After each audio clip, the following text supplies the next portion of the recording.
After 4 years of living like this, I started to go a little stir-crazy. So I bought this huge thing.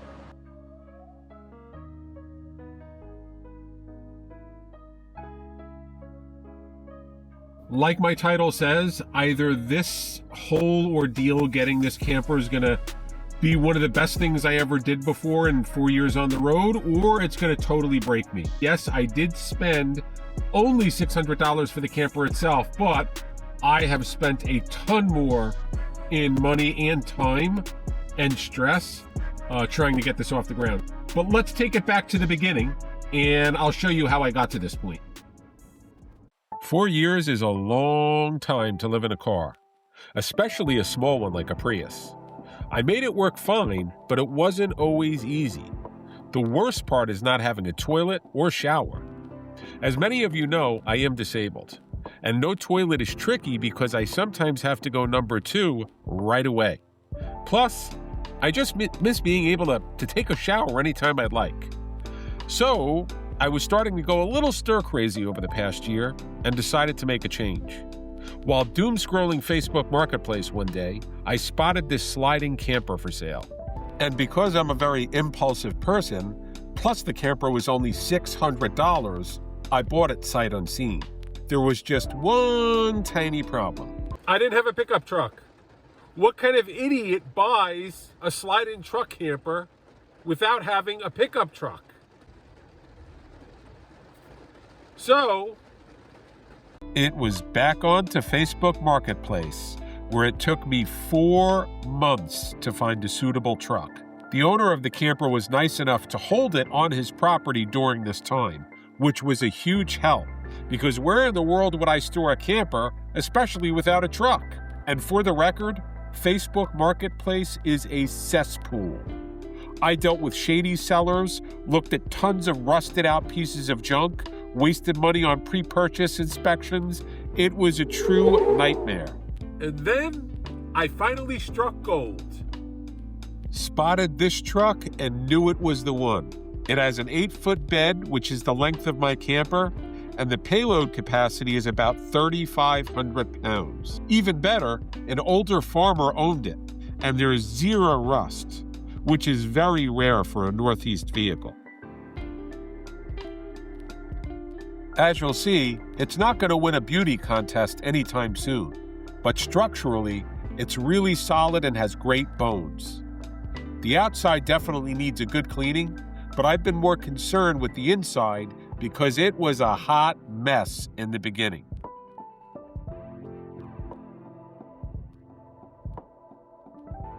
All of these metal fixtures and bolts will be removed soon, which is a big job because I have to fill them in again with fiberglass and then put new paint and resin on top. These stairs are only temporary. I needed them to get in and out of the camper because I almost killed myself a few times using a wobbly stepladder. Okay, this is the inside today, but before I go any further, let me show you what it looked like when it was delivered to me. This photo shows an almost exact replica of my camper, and it was precisely how mine looked when it was delivered. Dirt everywhere, ugly metal fixtures. It was disgusting because the previous owner used it for roofing work.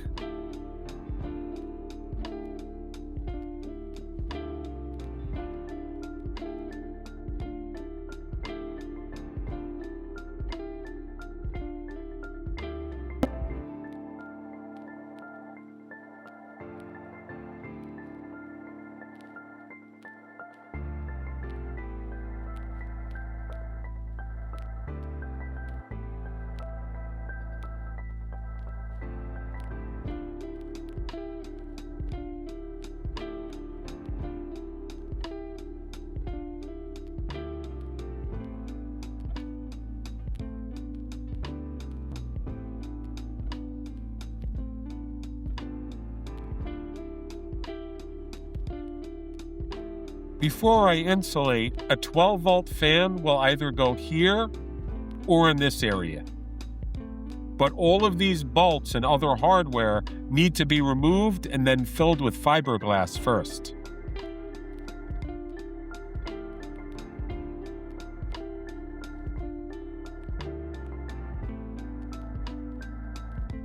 These plates in each corner are for the feet jacks. After cranking them, the metal feet create tension against the truck bed to keep the camper secure. I'll build a simple platform bed along this mini wall. At the end, on the floor, I'll keep my power station and 12-volt fridge. On this mini wall, I'll put a portable sink, table, and my cooking area. The cab over will be used to store all of my clothes, food, and other items. The ultimate goal is to get my camper looking like these other SpaceKaps. And yes, that's the brand name.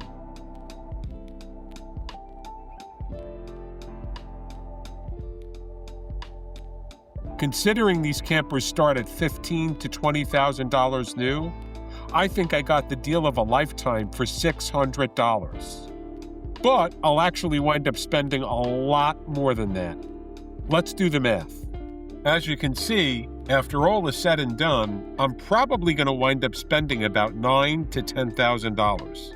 And for someone who lives in a vehicle on a very tight income, that is scary as hell and a massive amount to part ways with, especially in this brutal economy. I had to scratch and save every penny of that over the past 4 years. So, yes, this is a major gamble for me.